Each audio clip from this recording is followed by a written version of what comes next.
కరూర్ తొక్కిసలాట వెనుక కుట్ర ఉందన్న విజయ్. కాసేపట్లో పార్టీ కీలక నేతలతో సమావేశం. అనకాపల్లి జిల్లా రాజయ్యపేటలో హోంమంత్రి అనితకు నిరసన సెగ. బల్క్ డ్రగ్ పార్కును రద్దు చేయాలని కాన్వాయ్ను అడ్డుకున్న మత్స్యకారులు. కోనసీమ జిల్లా పాసర్లపూడి సమీపంలో ఓఎన్జీసీ ఆయిల్ లీక్. ఫిర్యాదు చేసిన అధికారులు పట్టించుకోవటం లేదని స్థానికుల ఆవేదన. మద్యం అక్రమ కేసులో ఎంపీ మిథున్ రెడ్డికి బెయిల్. ఇవాళ సాయంత్రం లేదా రేపు ఉదయం విడుదల. వైభవంగా కొనసాగుతున్న తిరుమల శ్రీవారి బ్రహ్మోత్సవాలు. బంగారు రథంపై మాడవీధిలో ఊరేగిన దేవదేవుడు. ఇంద్రకీలాద్రిపై వైభవంగా నవరాత్రి ఉత్సవాలు. దుర్గమ్మకు పట్టు వస్త్రాలను సమర్పించిన సీఎం చంద్రబాబు. గుంటూరులో రైతు సంఘాల నేతల సమావేశం. కూటమి పాలనలో రైతుల పరిస్థితి దయనీయంగా తయారైందని ఆగ్రహం.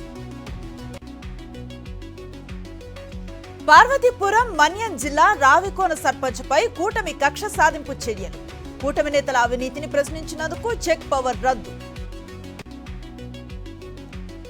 ఎన్టీఆర్ జిల్లా మైడివరం సిఐ ఆఫీస్ వద్ద వైఎస్ఆర్సీపీ నిరసన. వైఎస్ఆర్సీపీ నేత కోటేశ్వరరావును అక్రమంగా అరెస్టు చేశారని జోగి రమేష్ ఆగ్రహం. గుంటూరు జిల్లా పొన్నూరులో వైఎస్ఆర్సీపీ డిజిటల్ బుక్ ఆవిష్కరణ. కూటమి నేతల ఆగడాలు అరికడతామన్న అంబటి మురళీకృష్ణ. అనకాపల్లి జిల్లా కలెక్టరేట్ ఎదుట రైతుల ధర్నా. తుమ్మలపల్లిలో అక్రమ లేఅవుట్లతో పొలాలు మునిగిపోతున్నాయని నిరసన.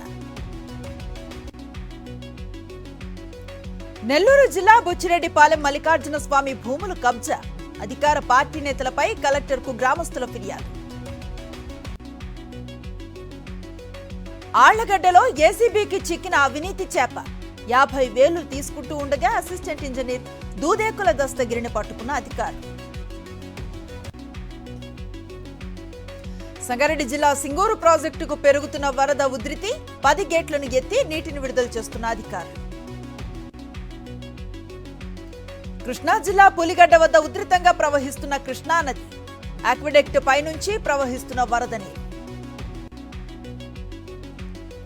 ఉగ్రరూపం దాల్చిన కృష్ణమ్మ. ప్రకాశం బ్యారేజ్ కు భారీగా వరద. బాపట్ల జిల్లా రేపల్లె పరిధిలో పలు గ్రామాలు జలమయం. మోదీ ట్వీట్ పై పీసీబీ చీఫ్ మోషన్ నఖ్వీ అక్కసు. భారత ప్రధాన యుద్ధాన్ని ఆటలోకి లాగుతున్నారంటూ విమర్శలు. ఇటలీ ప్రధాని జార్జియా మెలోనీ ఆత్మకథకు ముందు మాట రాసిన మోదీ. పుస్తకాన్ని మెలోనీ మన్ కీ బాత్ గా అభివర్ణించిన ప్రధాని.